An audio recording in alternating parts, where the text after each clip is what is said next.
18 ವರ್ಷದ ಯುವತಿಯ ಜೊತೆಗೆ 50 ವರ್ಷದ ಅಂಕಲ್ ರಾಸಲೀಲೆ ಆಡಿದಂತಹ ವಿಚಾರಕ್ಕೆ ಸಂಬಂಧಪಟ್ಟ ಹಾಗೆ ಯುವತಿಯನ್ನ ಕರ್ಕೊಂಡು ಹೋಗಿ ಅಂಕಲ್ ಮದುವೆ ಆಗಿದ್ನಲ್ಲ 18 ವರ್ಷದ ಯುವತಿಯನ್ನ 50 ವರ್ಷದ ಅಂಕಲ್ ಮದುವೆಯಾದಂತಹ ಪ್ರಕರಣಕ್ಕೆ ಸಂಬಂಧಪಟ್ಟ ಹಾಗೆ ನಿನ್ನೆ ಆ ಯುವತಿ ದೂರನ್ನ ಕೂಡ ಕೊಟ್ಟಿದ್ಲು. ಸ್ಟೇಷನ್ಗೆ ಹೋಗಿ ಆತ ಯಾವ ರೀತಿಯಾಗಿ ತನಗೆ ಗೊತ್ತಿಲ್ಲದ ರೀತಿಯಲ್ಲಿ ಆತ ಜ್ಯೂಸ್ನಲ್ಲಿ ಅಮಲು ಇರುವಂತಹ ಒಂದಷ್ಟು ಪೌಡರ್ನ ಹಾಕಿ ಕೊಟ್ಟು ನನಗೆ ಈ ರೀತಿಯಾಗಿ ಮದುವೆ ಮಾಡಿಕೊಂಡ, ಆನಂತರ ಟಾರ್ಚರ್ ಕೊಟ್ಟ ಅಂತ ಹೇಳಿ ಈಗಾಗಲೇ ದೂರನ್ನ ನೀಡಿದ್ದಲ್ಲ. ಈ ಹಿನ್ನೆಲೆಯಲ್ಲಿ ಇದೀಗ ಹುಬ್ಬಳ್ಳಿ ಪೊಲೀಸರು ಈ ಕಿಲಾಡಿ ಅಂಕಲ್ ಅನ್ನ ಬಂಧಿಸಿದ್ದಾರೆ.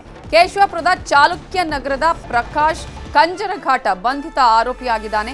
18 ವರ್ಷದ ಕರಿಷ್ಮಾ ಅನ್ನುವಂತಹ ಯುವತಿ ಜೊತೆ ಲವ್ವಿ ಡವ್ವಿ ನಡೆಸಿದ್ದ ಈ ಅಂಕಲ್ ಕೊಲ್ಹಾಪುರಕ್ಕೆ ಕಳುಹಿಸಿದ್ರು. ಎತ್ತಾಕೊಂಡೋಗಿ ಈ ಅಂಕಲ್ ಮದುವೆಯಾಗಿದ್ದ. ಅಂಕಲ್ ಟಾರ್ಚರ್ ತಾಳಲಾರದೆ ಮನೆಗೆ ಓಡಿ ಬಂದಿದ್ಲು ಈ ಯುವತಿ. ಪ್ರಕಾಶ್ ಕೊಡ್ತಾ ಇದ್ದಂತಹ ಕಿರುಕುಳವನ್ನ ಎಳೆಯಾಗಿ ಯುವತಿ ಬಿಚ್ಚಿಟ್ಟಿದ್ಲು, ದೂರನ್ನ ಕೊಟ್ಟಿದ್ರು. ಇದೀಗ ಪೋಷಕರ ದೂರನ್ನ ಆಧರಿಸಿ ಪೋಕ್ಸೋ ಕೇಸ್ ನಡಿ ಅಂಕಲ್ನನ್ನ ಅರೆಸ್ಟ್ ಮಾಡಲಾಗಿದೆ. 18 ವರ್ಷದ ಯುವತಿಯ ಜೊತೆಗೆ ಈತ ರಾಸಲೀಲೆ ಆಡಿದಂತಹ ಪ್ರಕರಣಕ್ಕೆ ಸಂಬಂಧಪಟ್ಟ ಹಾಗೆ ಈಗಾಗಲೇ ಪೊಲೀಸರು ಬಂಧಿಸಿದ್ದಾರೆ.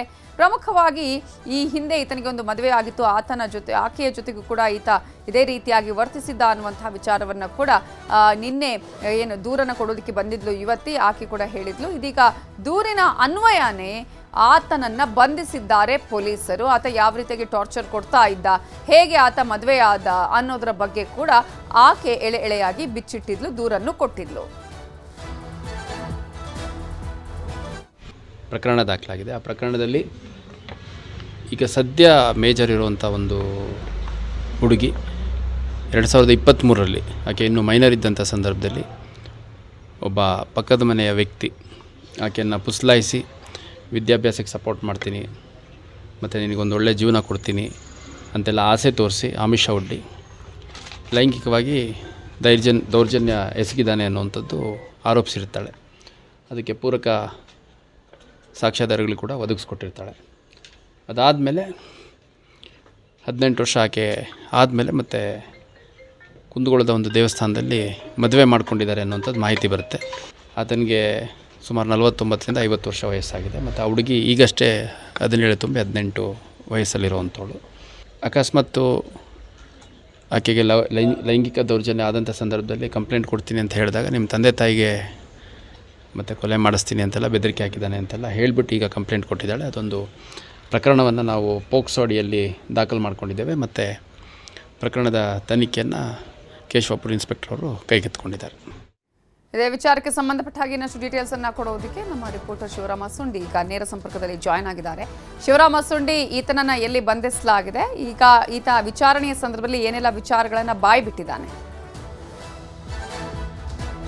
ನೈತಾ ಏನು ಆರೋಪಿ ಪ್ರಕಾಶ್ ಏನಂದರೆ ಹುಬ್ಬಳ್ಳಿಯಲ್ಲಿ ಅರೆಸ್ಟ್ ಮಾಡಲಾಗಿದೆ. ಆತ ಏನು ಈ ಪ್ರಕರಣ ಬೆಳಕಿಗೆ ಬರ್ತಿದ್ದಂತೆ ಯಾವಾಗ ಯುವತಿ ಪೊಲೀಸ್ ಠಾಣೆ ಮೆಟ್ಲಿರಲು ಆತ ತಲೆಮರೆಸ್ಕೊಳ್ಳುವಂಥ ಪ್ರಯತ್ನ ಮಾಡಿದ್ದ. ಕೊನೆಗೂ ಸಹ ಏನಂದರೆ ಪೊಲೀಸರು ಪ್ರಕರಣ ದಾಖಲಿಸಿಕೊಂಡು ಪ್ರಕಾಶ್ನನ್ನು ಅರೆಸ್ಟ್ ಮಾಡಿದ್ದಾರೆ ಮತ್ತು ವಿಚಾರಣೆಗೆ ಗುರಿಪಡಿಸಿದ್ದಾರೆ. ಜೊತೆಗೆ ಆತನ ಪೂರ್ವಾಪರ ಮತ್ತು ಆತನ ಕುಟುಂಬಸ್ಥರು ಮತ್ತು ಬೇರೆ ಬೇರೆ ಏನೆಲ್ಲ ಇತ್ಯಾದಿ ವಿಚಾರಣೆ ಸಹ ನಡೆಸ್ತಾ ಇದ್ದಾರೆ.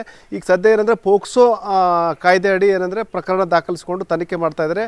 ಮುಖ್ಯವಾಗಿ ಏನಂದರೆ ಈಕೆ ಏನು ಬಾಲಕಿ ಏನು ಅಪ್ರಾಪ್ತ ಇದ್ದಂಥ ಸಂದರ್ಭದಲ್ಲೂ ಈತ ಕಿರುಕುಳ ಕೊಡ್ತಾ ಇದ್ದ ಮತ್ತು ಯಾವಾಗ ಮೇಜರ್ ಆದ ಕೂಡಲೇ ಮದುವೆ ಮಾಡಿಕೊಂಡು ಅಲ್ಲಿ ಒಂದು ಕಿರುಕುಳ ಕೊಡುವಂಥ ಕೆಲಸ ಮಾಡಿದ್ದ. ಹಾಗಾಗಿ ಅಂದರೆ ಏನು 17 ವರ್ಷ ಏನು ಮೈನರ್ ಇದ್ದಾಗ ಏನು ಕಿರುಕುಳ ಕೊಟ್ಟಿದ್ದ ಅದಕ್ಕೆ ಸಂಬಂಧಪಟ್ಟಿದ್ದು ಸಹ ಪ್ರಕರಣ ದಾಖಲಿಸಿಕೊಳ್ಳಲಾಗಿದೆ. ಜೊತೆಗೆ ಈಗೇನು ಧಮಕಿ ಕೊಟ್ಟಿದ್ದ, ಬೆದರಿಕೆ ಹಾಕಿದ್ದ, ಅದ್ರ ಬಗ್ಗೆಯೂ ಸಹ ಏನು ಪ್ರಕರಣ ದಾಖಲಿಸ್ಕೊಂಡು ತನಿಖೆ ಮಾಡ್ತಾ ಇದ್ದಾರೆ.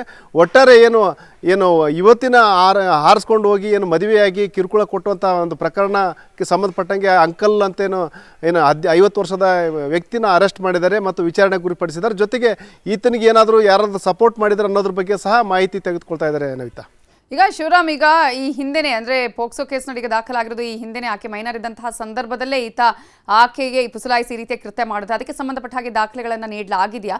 ಮತ್ತೊಂದು ಕಡೆ ಈಗಾಗಲೇ ಆಕೆಯನ್ನ ಏನಾದರೂ ಅಂದ್ರೆ ಈ ವಿಚಾರಕ್ಕೆ ಸಂಬಂಧಪಟ್ಟ ಹಾಗೆ ಏನೆಲ್ಲ ಮಾಹಿತಿಗಳನ್ನ ಆಕೆಯಿಂದ ಪಡ್ಕೊಳ್ಳಲಾಗಿದೆ? ನವಿತಾ, ಮುಖ್ಯವಾಗಿ ಏನಂದರೆ ಈಗೇನು ಇವತ್ತು ಏನು ಈಗ ಸದ್ಯ ಏನು ಕಿರುಕುಳ ಕೊಟ್ಟಿದ್ದಾನಂತೇಳಿ ಪೋಷಕರ ಮನೆಗೆ ಬಂದು ಏನು ಆಕೆ ತನ್ನ ಅಳಲು ತೋಡ್ಕೊಂಡಿದ್ದಾರೆ. ಅದ್ರ ಪ್ರಕಾರನೇ ಈಗ ಪ್ರಕರಣ ದಾಖಲಿಸ್ಕೊಳ್ಳಲಾಗಿದೆ. ಜೊತೆಗೆ ಏನಂದರೆ ಈ ಹಿಂದೆ ಯಾವ ರೀತಿ ಏನು ಮೈನರ್ 17 ವರ್ಷದ ಆಕೆ 17 ವರ್ಷದವಳಿದ್ದಾಗ ಯಾವ ರೀತಿ ಕಿರುಕುಳ ಕೊಡ್ತಾ ಇದ್ದ, ಯಾವ ರೀತಿ ಪುಸಲಾಯಿಸ್ತಾ ಇದ್ದ, ಏನೆಲ್ಲ ಆಮಿಷಗಳನ್ನ ಒಡ್ಡಿ ಒಂದು ತನ್ನ ಒಂದು ಏನು ಕೆಲವೊಂದೇನು ಲೈಂಗಿಕ ಒಂದು ದೌರ್ಜನ್ಯ ಎಸಗಿದ್ದ ಅನ್ನೋದ್ರ ಬಗ್ಗೆ ಸಹ ಮಾಹಿತಿ ತೆಗೆದುಕೊಳ್ತಾ ಇದ್ದಾರೆ. ಜೊತೆಗೆ ಏನಂದರೆ ಈಗ ಯುವತಿಯನ್ನು ದೂರು ಕೊಟ್ಟಿದ್ದಾಳೆ, ಆಕೆಯನ್ನು ವೈದ್ಯಕೀಯ ಪರೀಕ್ಷೆಗೆ ಸಹ ಗುರಿಪಡಿಸಲಾಗ್ತಾ ಇದೆ. ಆಕೆಗೆ ಕಿಮ್ಸ್ನಲ್ಲಿ ವೈದ್ಯಕೀಯ ಪರೀಕ್ಷೆ ಮಾಡೋ ಮೂಲಕ ಏನೆಲ್ಲ ಆ ಥರದ್ದು ಏನಾದರೂ ಆಗಿದ್ದರೆ ಅದ್ರ ಬಗ್ಗೆ ಸಹ ಒಂದು ವೈದ್ಯಕೀಯ ಒಂದು ಮಾಹಿತಿಗಳನ್ನು ತೆಗೆದುಕೊಳ್ಳಲಾಗ್ತಾ ಇದೆ. ಒಟ್ಟಾರೆ ಏನು ಆತ ಯಾವ ರೀತಿ ಏನು ದೌರ್ಜನ್ಯಗಳೆಸಗಿದ್ದ ಮತ್ತು ಯಾವಾಗ ಪರಿಚಯ ಆಗಿತ್ತು ಮತ್ತು ಎಲ್ಲಿ ಮದುವೆ ಆಯಿತು ಮತ್ತು ಎಲ್ಲಿದ್ದರು ಅದೆಲ್ಲದ್ರ ಬಗ್ಗೆ ಸಹ ಮಾಹಿತಿ ಸಂಗ್ರಹ ಮಾಡ್ತಾ ಇದ್ದಾರೆ. ಮತ್ತು ಈಗೇನು ಸದ್ಯ ಏನು ಪೋಕ್ಸೋ ಅಡಿ ಪ್ರಕರಣ ದಾಖಲಿಸಿಕೊಳ್ಳಲಾಗಿದೆ. ಜೊತೆಗೇನು ಬೆದರಿಕೆ ಇರ್ಬೋದು ಇತ್ಯಾದಿ ಪ್ರಕರಣಗಳಡಿ ಸಹ ಆತನ ಮೇಲೆ ವಿಚಾರಣೆ ಮಾಡ್ತಾ ಇದ್ದಾರೆ. ನಾವಿತಾ